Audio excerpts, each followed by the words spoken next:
What if the way we've always understood something really fundamental was only just scratching the surface? Hmm. Get ready to rethink linear algebra, not as those abstract equations you might dread, but more like a powerful toolkit for actually building solutions to real-world problems. Yeah, building is the key word there. Totally. Today, we're taking a deep dive into what's known as the column picture. It's a truly foundational and honestly incredibly powerful way to look at linear systems. It really is. And our mission here is to show how this perspective gives you a shortcut, sort of, to being well-informed about everything from computer graphics, financial modeling, you name it. We'll show how these core math concepts pop up in really surprising and impactful ways. And we're drawing on quite a bit here. Applied linear algebra research, notes on more advanced topics, even outlines for master's level capstone projects. It's rich stuff. Okay, let's unpack this then, because this really isn't your high school math class, is it? Not all, no. This is about seeing the hidden recipes behind the data, like the very DNA of how solutions are constructed. It's really about shifting your viewpoint, moving away from just finding a single point and more towards understanding how things are constructed from fundamental building blocks. Yeah. It's a conceptual flip that changes everything. Exactly. So when we typically think of a system of linear equations like XB, our minds usually jump to what's called the row picture. The familiar one, yeah. Right. Imagine you're looking for that single point where multiple multidimensional planes all intersect.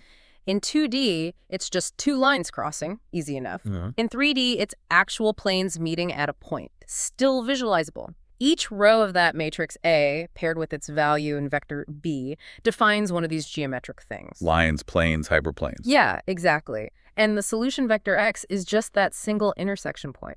Now, while this is pretty intuitive geometrically in low dimensions... It's tricky fast. Oh, absolutely. It quickly becomes really difficult to visualize and, frankly, less natural as you move into higher dimensions. I mean, you can't easily draw hyperplanes in, say, 100 dimensions, can't you?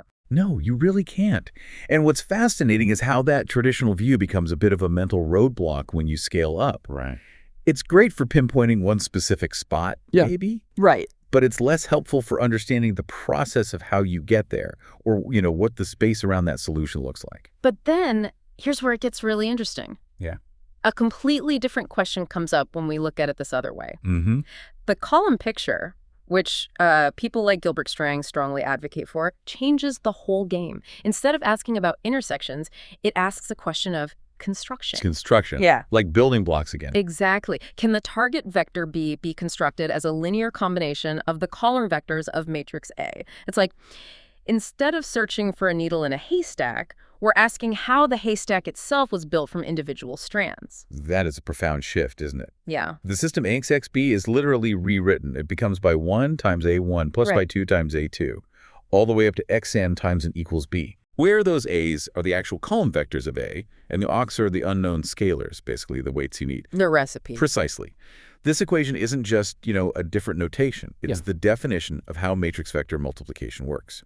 And in this view, the solution vector X isn't just some abstract intersection point anymore. No. It becomes a formula, or maybe a set of instructions, the exact weights needed to combine A's column vectors to build B. So matrix A is just a neat package for those column vectors, and multiplying by X is just a shorthand for asking what combination of these columns equals B. You got it. Let's use a classic example, a 2x2 system. 2x minus y equals 0, and minus x plus 2y equals 3. Okay. With the row picture, you'd graph those two lines, find where they cross, boom, intersection at point 1, 2. Pretty straightforward. Standard stuff, yep. But in the column picture, you rewrite this completely differently. It becomes x times the vector 2 minus 1 plus y times the vector minus 1, 2 equals the vector 0, 3. Ah, okay, so you're asking what combination of the vector 2, negative 1, and the vector minus 1, 2 will give you that target vector 0, 3? Exactly. You're physically, well, geometrically, building the vector 0, 3 from those two pieces. Right, using those columns. And when you actually visualize it, like imagine arrows for these vectors taking one part of the first column vector, 2, minus 1, and two parts of the second column vector, minus 1, 2. You add them tip to tail. And you land exactly on the target vector 0, 3. So the solution x, 1, 2 suddenly becomes incredibly tangible. It's concrete. It's the recipe for combining the ingredients. And if we step back, the paradigm shift here is really clear. Geometrically, you've gone from finding a point where hypoplanes intersect to finding the correct weighted sum of column vectors to create your target B. Algebraically, you shift from looking at individual row equations to a single vector equation based on column combinations. And the question itself changes. Totally. It goes from what point X lies on all these planes to what weights X do I need to combine the columns to build B. Which means your view of the result X also changes. It's not just a point anymore. Exactly. It's a set of scalars, a formula for combination. It's a much more active, constructive viewpoint. And that active constructive viewpoint naturally leads us to think about what's even possible, right? Yeah. The realm of possibilities, which brings us to the column space, CA. Yes, the column space. Formally, CA is just the set of all possible linear combinations of A's column vectors. Everything you could build. Precisely. It's the same thing as the span of those column vectors. If you had an infinite supply of your columns and could mix them in any proportion, CA is every single vector you could possibly create. Which leads to this, fundamental insight, doesn't it? The solvability theorem. Ah, yes, the crucial aha moment, the fundamental theorem of solvability. It simply says, a system XB has a solution if and only if the vector B lies within the column space of A. So B has to be in CA. The logic makes perfect sense when you think about it that way. It's elegant, really. If a solution X exists, then by definition B is a linear combination of A's columns, meaning it's in CA. And conversely. Conversely, if B is a linear combination if it's in CA, then the weights that form that combination are the solution X. It's a direct consequence of how we define the column picture. If B isn't in CA, you simply can't build it from A's columns. It's impossible. And you can actually visualize this column space for simpler matrices, can't you? Like a 2x2 matrix where the columns are linearly independent, they point in different directions. Right. In that case, CA is the entire R2 plane. You could reach any target vector B in 2D space. But what if the columns are dependent? Say one is just a multiple of the other. They lie on the same line. And CA is just that single line through the origin. And solutions for axis B only exist if your target B happens to fall exactly on that line. Otherwise, no solution. Or, okay, maybe a 3x2 matrix, 3 rows, 2 columns, if the columns are independent. And its column space, CA, will be a plane living inside R3, three-dimensional space. So solutions only exist if B lies precisely on that specific plane. Exactly. This spatial interpretation is what makes the column picture so powerful for understanding solvability. You immediately see the boundaries of what's actually possible to construct. And CA isn't just a static space either, is it? It's connected to linear transformations. That's right. It's also the range or the image of the linear transformation, TX. Meaning it's the set of all possible outputs you can get from that transformation. Correct. And the reason the columns are so crucial here is because they are the images of the standard basis vectors themselves. You know, the simple vectors like a 1, 0, 0, 1. Oh, okay. So TE1 is just the first column of A, TE2 is the second column, and so on. Right. And since any input vector X can be written as a combination of those standard basis vectors. Then applying the transformation TX means the output must be a combination of the transformed basis vectors. Which are just the columns of A. So every possible output B has to be in the span of the columns. It must be in CA. If you've ever seen those 3 blue, 1 brown visualizations online, they make this incredibly clear. They really do. Okay, so this connects to the structure of the solutions too, right? Not just if a solution exists, but how many there might be. Exactly. And this brings in concepts like rank in the null space. The rank of matrix A is simply the dimension of its column space. So effectively, the number of linearly independent columns it has. Precisely. Okay, so case 1, full column rank. Let's say rank A equals n, the number of columns. All columns are linearly independent. Right. In this case, any B that is in the column space CA can be constructed in only one unique way. So if a solution exists, it's unique. That's the nice, clean scenario. Your recipe for B has only one exact set of instructions. Indeed. The ideal case, often. But what if the rank is less than n, so rank A? Okay, now the columns are linearly dependent. Correct. Which means you can combine the columns using non-zero weights and actually get the zero vector, some redundancy. Ah, the null space. Exactly. This leads us to the null space, Yeah. NA, the set of all vectors X for which X equals 0. This space represents all the redundant ways you can combine the columns that result in no net change. They just cancel out to 0. Like secret combinations that achieve nothing. You can think of it that way, yeah. So if we find one particular solution, let's call it XP, that works meaning A times XP equals B. Okay, one specific recipe. And we know that any vector xn in the null space satisfies A times XX equals No, he 0. brings for 0. Then look what happens when you combine them. A times A plus xn is just A times xp plus A times xn. Right. By linearity. Which is b plus 0, which is just b. Exactly. Yeah. So any vector of the form xp plus xn is also a solution. Therefore, the complete set of solutions for x as b is this entire set, xp plus na. It's called an affine subspace. Okay, xp plus na. So what does this all mean geometrically? How does it look? It's not just infinite solutions, is it? No, it's much more descriptive than that. Imagine the null space Na itself. It's always a subspace, meaning it's a line or a plane or a higher dimensional flat thing that always passes through the origin. Right, because axiom CO is satisfied by x is 0. Correct. Now, the particular solution xp is just one single point, one vector that gets you to b. The set xp plus na is that entire null space, but it's been picked up and shifted or translated by the vector xp. Ah, so it's parallel to the null space but doesn't go through the origin anymore? Generally, yes, unless xp itself happens to be 0, which only happens if b is 0. The solution set xp plus na won't pass through the origin. So instead of just saying infinite solutions, you can say the solution set is a line or a plane or a hyperplane that's shifted away from the origin to pass through the point xp. That gives a much clearer picture of the shape of the solution set. The row picture totally misses that, right? It just says the lines are parallel or the planes overlap or something. Exactly. It lacks that geometric structure for infinite solutions. Okay, and that brings us to a huge real-world challenge. What happens when there's no exact solution at all? Common case. Right. In reality, data has noise, measurements aren't perfect, systems of equations often don't have a perfect solution. What do you do when your target vector B just isn't in the column space CA? Which means you literally can't build B perfectly from A's columns. Yeah. The row picture is basically a dead end here. It just tells you, nope, the lines don't intersect or the planes miss each other. Does the column picture just throw its hands up too? No. And this is where it gets truly ingenious. Yeah. This is where the column picture really shines. Okay. While you can't construct B exactly, you can find the vector P that is in CA and is geometrically closest to B. Closest. Orthogonally closest. This vector P is the orthogonal projection of B onto the column space CA. Think of it like shining a flashlight straight down from the tip of B onto the surface defined by CA. The point P where the light hits is the projection. It's the shadow of B in the column space. Okay, the shadow. And the difference between the real B and its shadow P. That's the error vector, E equals BP. Yeah. This is the part of B that sticks out, the part that cannot be constructed by A's columns. It's orthogonal to the column space. Orthogonal, meaning perpendicular. Exactly. For P to be the best approximation, the error vector E must be orthogonal or perpendicular to the entire column space CA, which means it has to be orthogonal to every single column of A. It's the part of B that's irreconcilably out of reach of A's columns. Wow. Okay.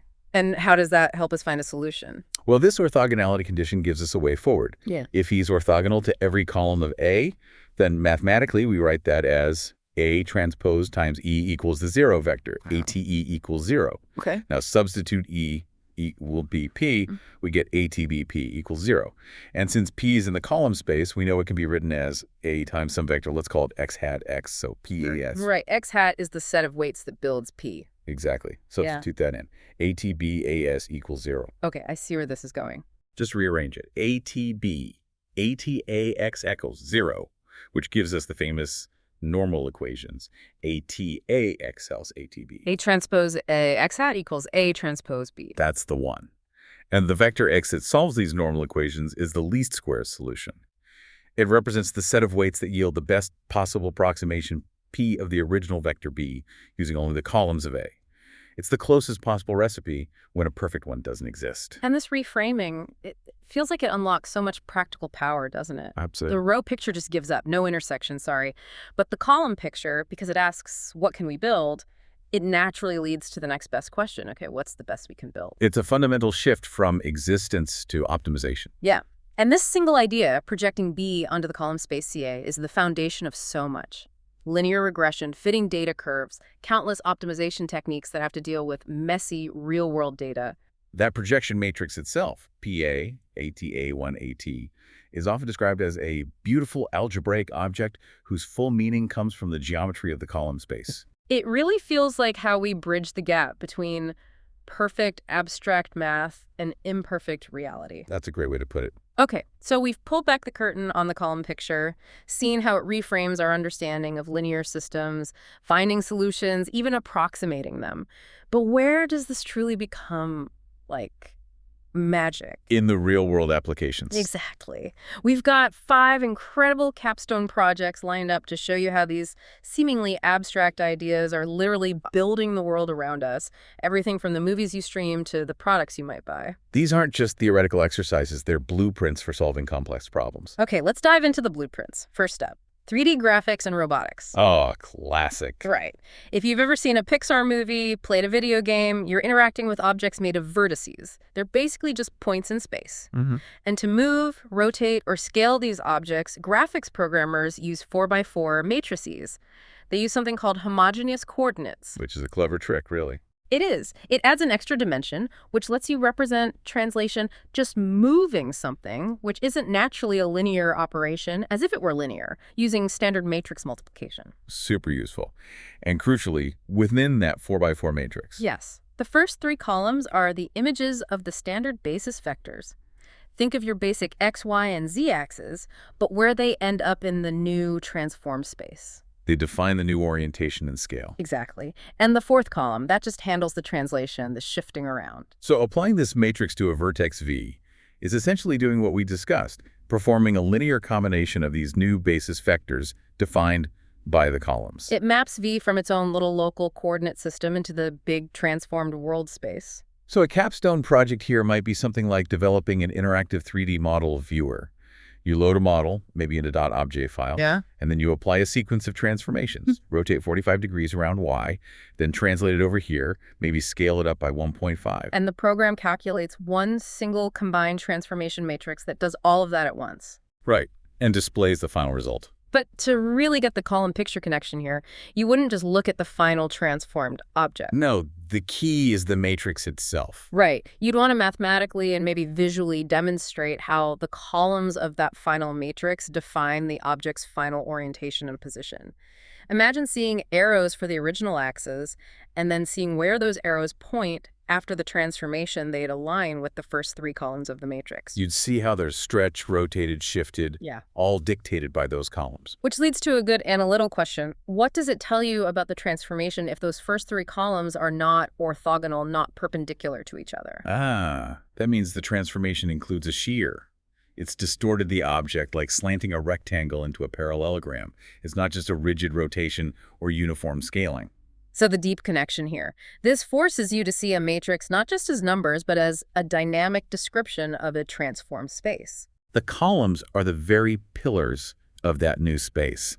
It makes the idea of a linear transformation being a change of basis incredibly clear and tangible. The surprising insight, maybe, is that the columns aren't just doing the transforming. They are the new coordinate system you've created. Exactly. Yeah. If you wanted to undo the transformation, you'd essentially be asking how to get back to the original basis from these new column vectors.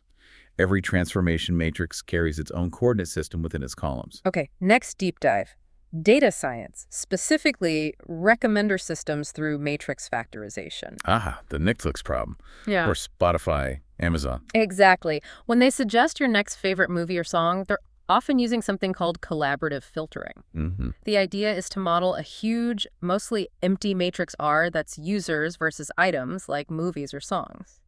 It's sparse because most people haven't rated most things. Right. You can't fill it all in. So they approximate this big, sparse matrix R as the product of 2 much smaller, dense matrices. Let's call them P for users, and Q for items like products or properties. So R is approximately P times Q transpose. Okay, so P might be users by K features, and Q is items by K features, where K is much smaller than the number of users or items. Exactly. And here's the column picture link. The K columns of P form a basis for a K-dimensional user feature space, and the K columns of Q form a basis for an item feature space. These are often called latent factors, hidden features. Right. The whole algorithm is about finding the optimal low-dimensional column space, those latent factors that best approximates the original rating data. And the rows of P and Q. They become coordinate vectors in these latent spaces. They tell you how much a specific user or item loads onto each of these hidden features. So a project here could be building a recommender system using something like SVD or alternating least squares on a dataset like Movie Lens. Standard approach. But the core objective wouldn't just be predicting ratings accurately. It would be analyzing and interpreting those latent factors. which are the basis vectors of the column spaces of P and Q. Exactly. You try to understand what the model actually learned about movie types and user tastes, So you might take a few of those latent factors, say, columns from the Q matrix, find the movies with the highest and lowest scores for each factor. and then try to give them names, like, is this factor capturing serious drama versus action comedy? Or maybe blockbuster appeal versus indie cred? It's about making the math interpretable. Which brings up a fascinating challenge or question. That number k, the rank or the dimension of the column space you choose, is a hyperparameter. You have to pick it. Right. How many factors do you use? How does choosing different values of k affect the model's performance may be measured by prediction error, like RMSE versus the computational cost? There's a trade-off. Always a trade-off. Yeah. The deep connection here is seeing that the column space isn't always pre-existing. It can actually be learned from the data itself. These latent spaces are learned column spaces. They're often more robust and information-dense than the original sparse data. And you discovered that this abstract concept of a basis for a column space can correspond to concrete interpretable ideas like genres or user tastes. It makes the column picture a powerful tool for feature discovery and dimensionality reduction. And the really mind-blowing part, the math learns categories you never explicitly told it about. Yeah, those latent factors, the columns are mathematically derived genres or preference dimensions that often reveal surprising connections, things human categorization might miss, all because the algorithm found the most efficient column space to represent the data. Okay, moving on to image compression with SVD magic. Singular value decomposition. Another really visual application. Totally. Every digital image basically can be seen as a giant matrix A, where each entry is a pixel intensity value. Grayscale or color channels, yeah. And SVD is this powerful technique that decomposes matrix A into three other matrices, U, sigma, and V transpose, VT. U times sigma times V transpose. And importantly, this decomposition gives you orthonormal bases for the column space, that's U, and the row space, that's VT, of the original image matrix A. Right. And sigma is a diagonal matrix holding the singular values, which measure the importance or energy along those basis directions. Which connects to the Eckert-Young theorem. This theorem basically tells us that the best rank approximation of matrix A The best in a least squares sense. is achieved by just taking the largest singular values from sigma and the corresponding k columns from U and k rows from VT. So echo UK VKT. This approximation is actually a linear combination of k simpler rank 1 matrices. You can think of these as basis images. And the columns of UK, the first k columns of U, are the k most important basis vectors for the image's column space. They capture the most significant patterns in the image. So a project could be building an image compression tool using SVD.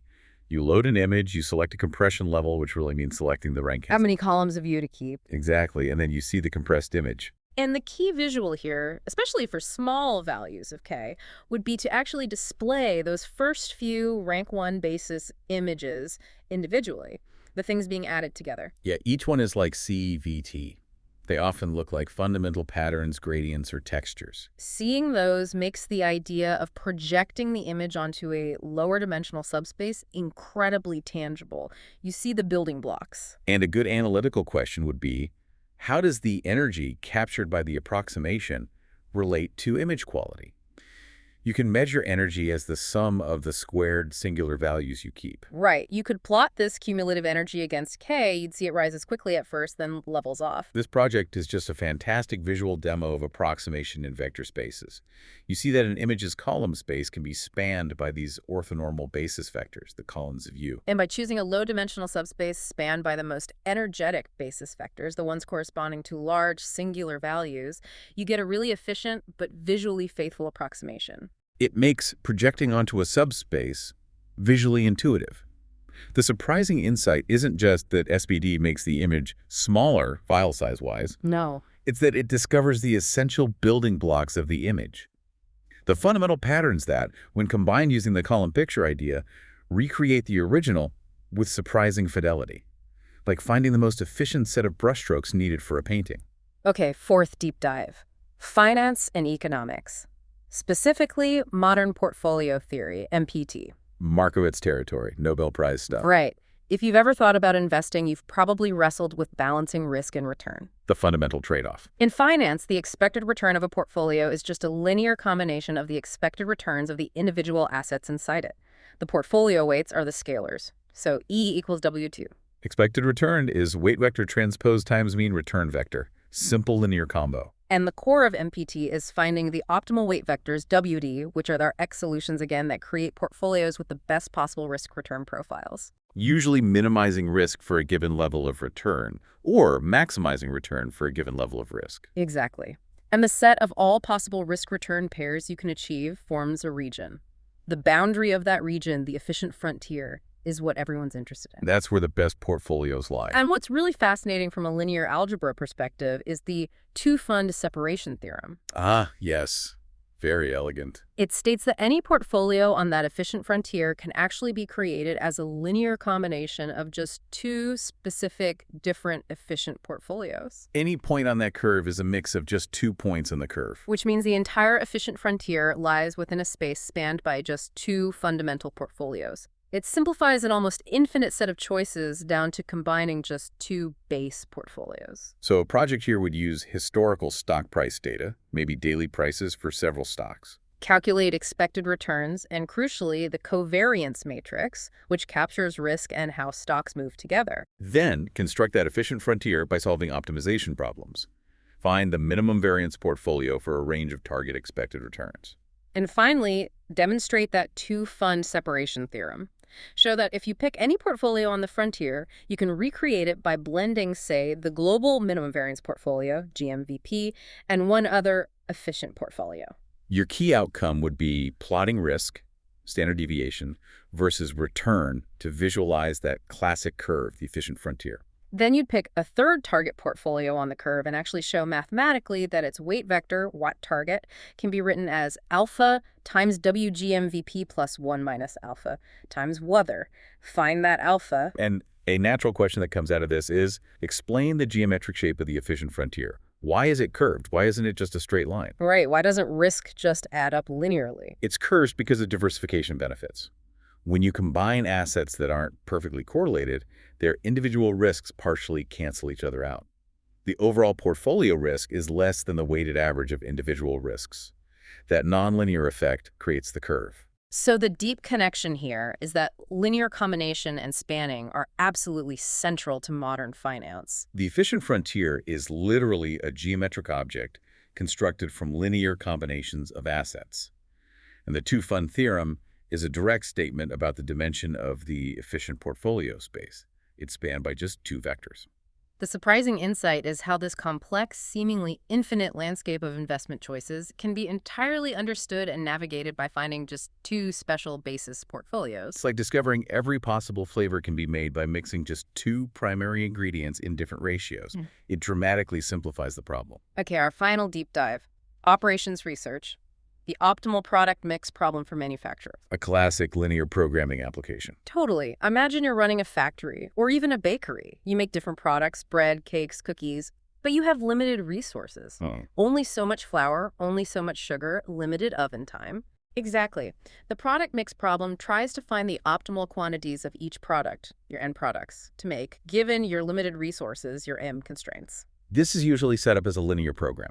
Maximize profit, which is C transpose X, subject to resource usage, AX, being less than or equal to available resources, B, and also production quantities, X being non-negative. Max CTX subject to XAB and XAO0, and the column picture is right there in the XAB part. Absolutely. Each column of that matrix A is an activity vector. It represents the resources consumed per unit of making one specific product. So for the bakery, column 1 might be kg flour needed for 1 cake, kg sugar for 1 cake, oven hours for 1 cake. Column 2 is the same for cookies, and so on. And the solution vector X, the production plan, tells you the level of each activity, how many cakes, how many cookies. It specifies the linear combination of those activity vectors. The resulting vector X then represents the total resources consumed by that production plan. And the whole problem is to find the best linear combination X, the one maximizing profit, such that the resulting resource consumption vector X stays within the feasible region defined by your available resource vector B. You can't use more flour than you have. So a project would involve modeling and solving this for a hypothetical company, like that bakery.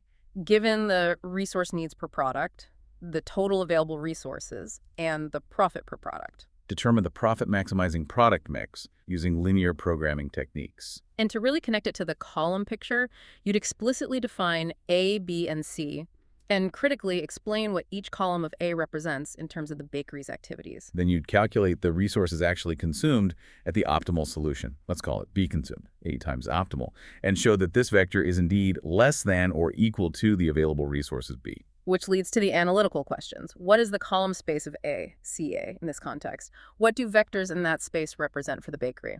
Well, vectors in CA represent all possible bundles of resources that could be consumed if the bakery operated using some combination of its production activities.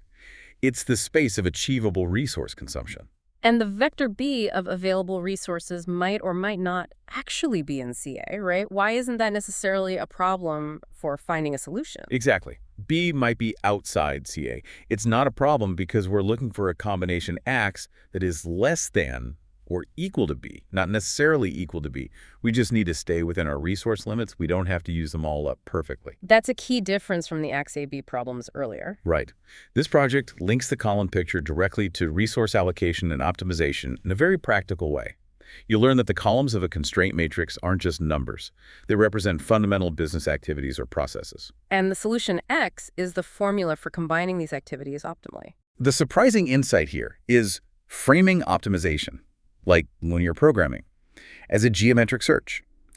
You're looking for the best achievable point, the combination X giving max profit, that lies within a boundary defined by resource constraints, all understood through combinations of those column activity vectors. It's literally finding the best way to build your output given your constraints.